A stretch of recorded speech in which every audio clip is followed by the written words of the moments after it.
Hello, welcome back to the Believe You Are a Good Mom podcast. I have a good mom with us today, Marielle Melling. How are you? Very good. How are you?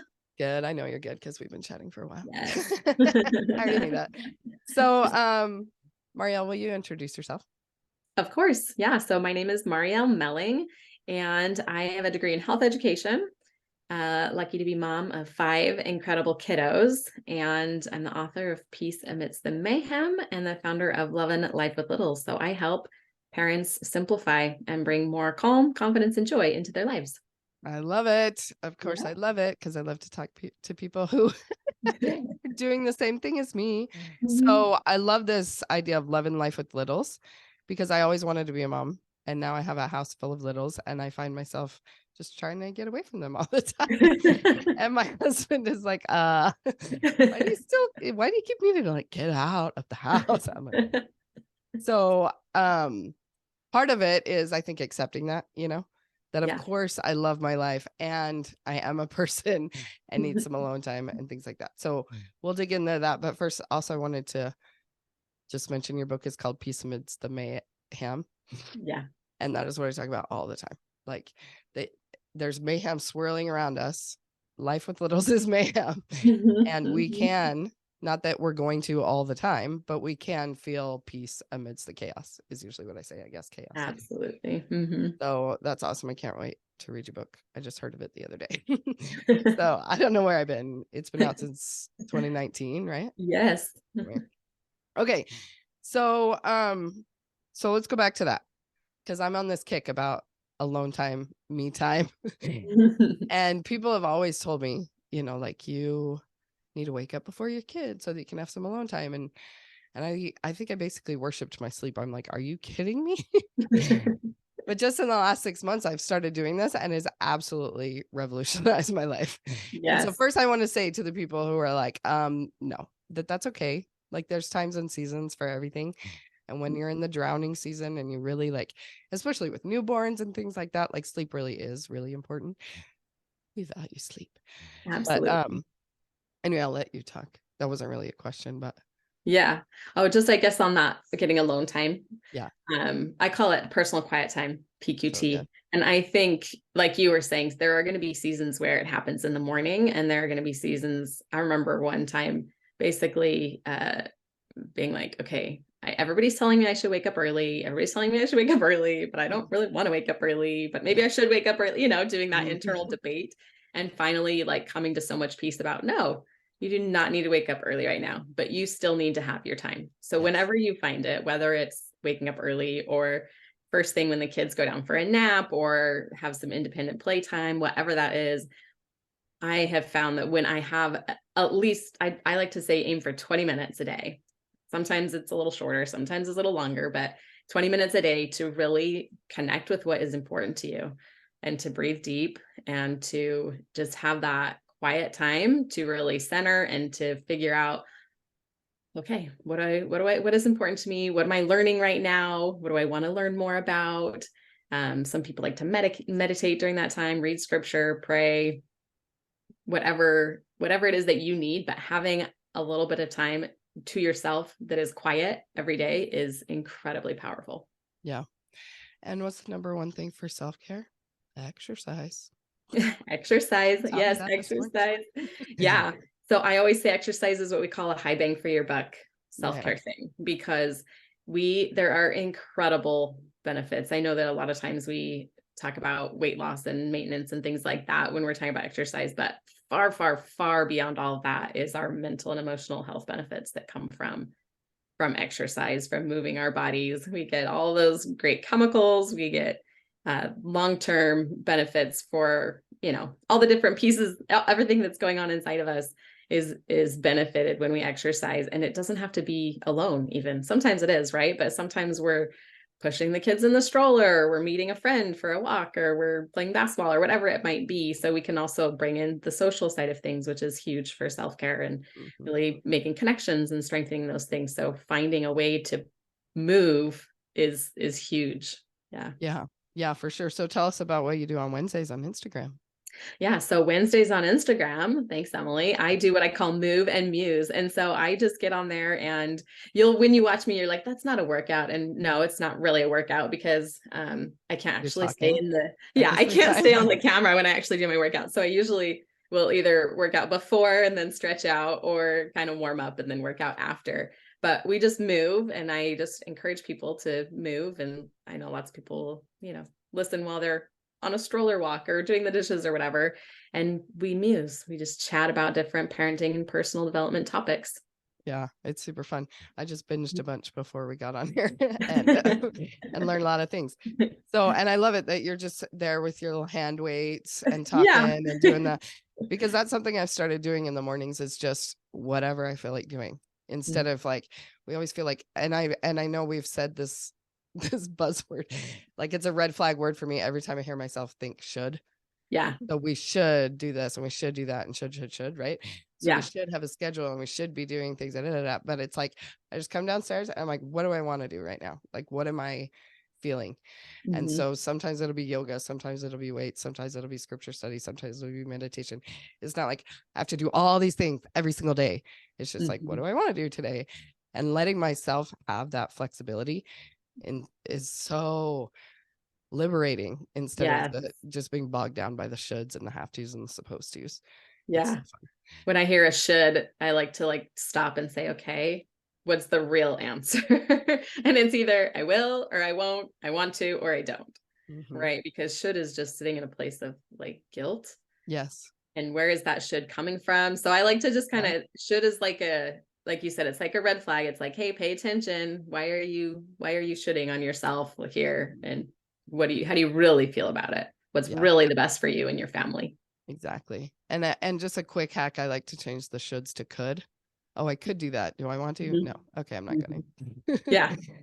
I could. That's huge. And then it's really neat when you're able to walk away and say, no, that's not for me right now. And just feel really confident in that. Yep. Yeah. Perfect. Now we can go on with no guilt. Yes. So good.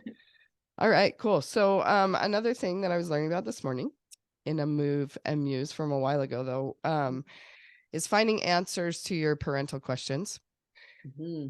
So when I was a new mom, I bought all the books and I read all the books, and all the books said different things. And now books are still books. You just wrote a book, but there's Instagram and there's podcasts and there's all the things, right? There's so much information coming at us.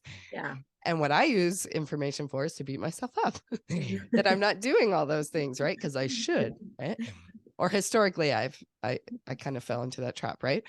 And so I love to shift it to be like finding answers to our questions within ourselves, within our own intuition, following the Holy Ghost, whatever you want to call it. Like, God gave us these kids. He knows that they're the perfect kids for us, and that we have what it takes to raise them in the way he wants us to. He wouldn't trust us with his precious souls if that wasn't the case. And so really, like, even taking this time to be able to meditate, to pray, to get in touch with him to help us get answers to our questions, instead of frantically looking for the latest expert on Instagram, or what book can I read, or who can I call and ask, because we just want outside validation that it's the right thing to do versus it's just the thing we want to do. So try. What do you think about that? I think that it's a really neat time to be alive, because we do have so much information and we know so much more. Sometimes I talk to my mom and she's like, I wish I would have known that, about emotional regulation. And I wish I would have known that about even about bonding and brain. We have so much cool information right now. And at the same time, like you were saying, that can also be really overwhelming, and it can be really guilt inducing, because I'm not doing all the things that I'm not doing. And so that's one thing that I really do like to do with parents, is say, okay, what really matters most, right? When it gets down to it, that's how we simplify, is we say, this is what matters most. And when I do that, everything else is hit or miss and whatever, and I don't have to care about all that other stuff. And so when we are consuming information, I love to listen to podcasts, I love to read books, I love to talk with people like you, and I love learning from other people. And at the same time, not making that be a checklist of things that I should be doing, right? So it's finding that balance for me where we are. And that's part of what that quiet time is for me, where I do keep learning. I do keep reading every day. I always have a book that I'm reading or something that I'm listening to, right? And at the same time, I stay grounded in what matters most. And when we get down to it, every single time, like the longest study that we have about adult health and development, the wisdom leaders around there, what do we always find? The best predictor of health and happiness is our relationships. Yeah. Right? Do we have strong relationships? Do we feel unconditionally loved? And are we connected and loving other people? So when we're looking at our kids, like that is the number one thing that we can provide for them, is to have that relationship with them, to provide unconditional love, to teach them how to be loved and to love other people. When we're looking at ourselves, do I have that kind of connection? So when we have that number one thing in place, everything else is just kind of like cherry on the top, like, oh, wonderful. We can add that or not, or we can, get the laundry done today or tomorrow, or, all those other things can kind of fall away when we have that number one thing in place. And when it is interesting because we are not naturally, and not everybody is, it doesn't always come easy to bond with our children or with our spouse, or, to do relationships is not always easy, and it gets messy in the day to day. And so there is place for continually learning and for finding, I need to repair. I need to apologize because I said something that was not kind, or I reacted in a way that was not how I want to be. But at the end, it always kind of starts and ends in here, right? Like, we have that gut feeling like, oh, there's a way for me to improve this, or, oh, I did something wrong, or, oh, that really was a good moment. Like that felt really good. And sometimes as moms, we don't sit in that enough, right? Sure. Like when we've handled the temper tantrum and we were like calm and cool, do we sit back and pat ourselves on the back and go, way to go, me, way to go, mom? So it's kind of like tuning in to what is really happening inside of us, and then implement or like adding on from other places and other things. Yeah, for sure. And I love that so much, to think what matters most and what matters most in this moment, like to remember that, because when relationships matter most, it matters less that they just made a huge mess.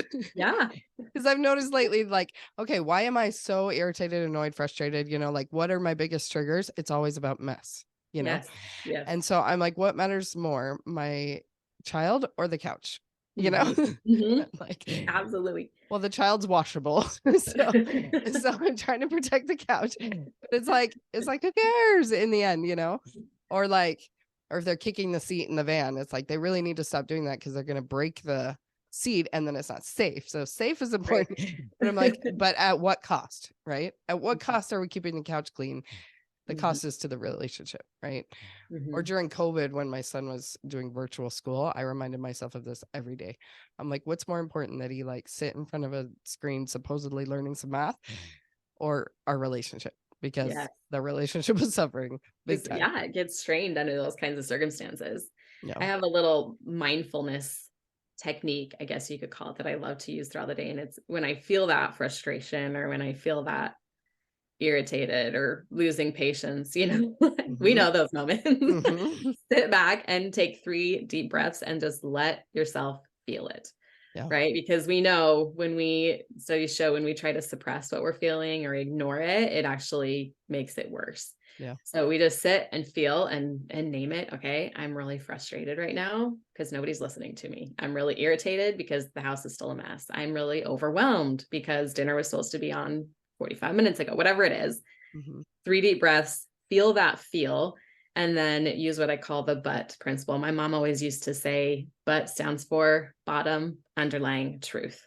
And so we find really what is more important. And it's exactly what you're saying right here. Like, okay, I'm feeling super frustrated, but the bottom underlying truth is I love my kids and I want to have a really strong relationship with them. So then I get to choose how I want to move forward intentionally with that grounded presence, right? Like no judgment on my emotion and how I'm feeling. I just get to feel it. And then I get to choose how I want to move forward intentionally. And it's really cool because then we can, we can ask them to stop kicking the seat, but we get to do it in a way that feels really good, right? Yeah. So it's not like we don't have to like give up on this idea of having a home that or teaching to respect things or cleaning up or any of those other things. Mm-hmm. But when they become secondary, we actually get better results also. Yeah.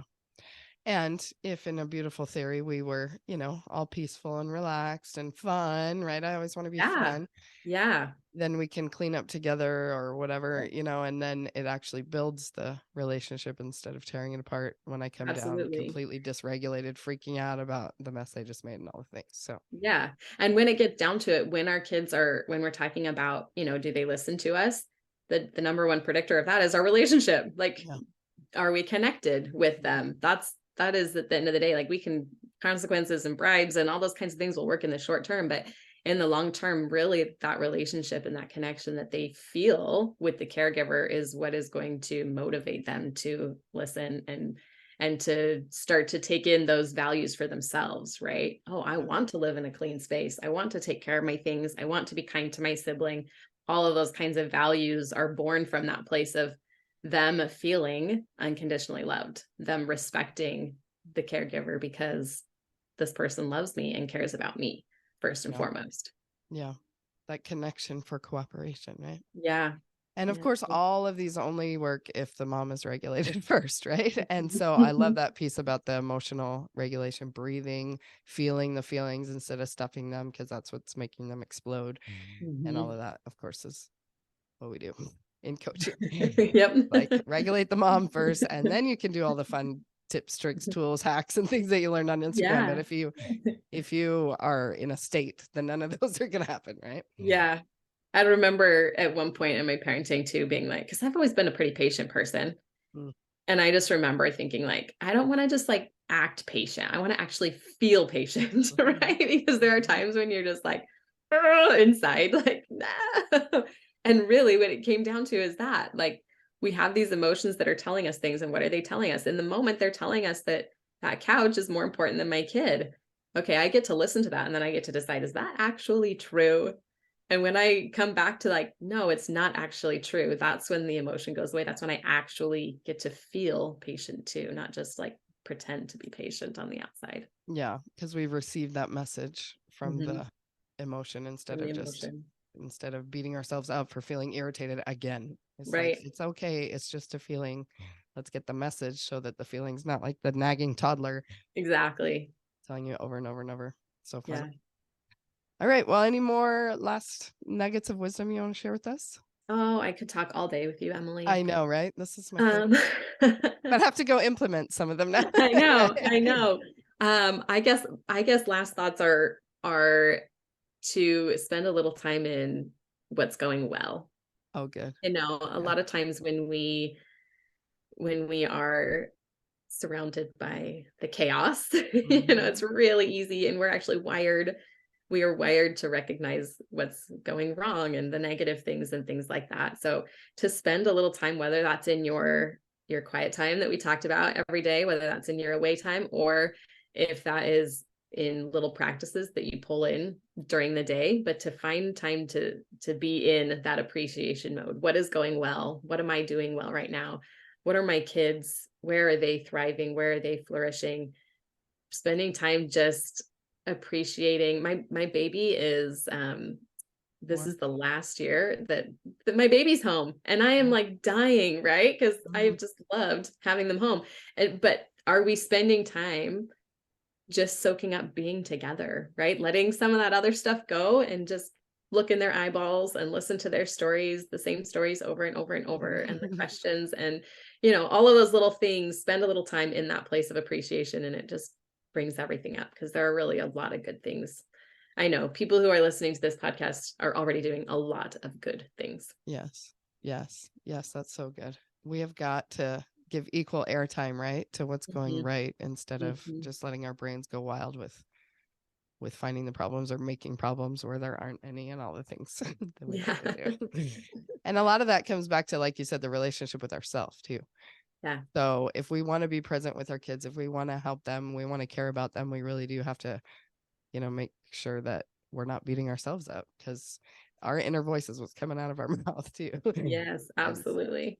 Yeah, so good. Okay. Well, share with us where we can find you. Perfect. It's Lovin' Life with Littles. So website, www.lovinlifewithlittles, LOVIN, lifewithlittles.com. And then the same on Instagram and Facebook, Lovin' Life with Littles. So fun. Okay. Well, thanks so much for being here. Thanks for having me.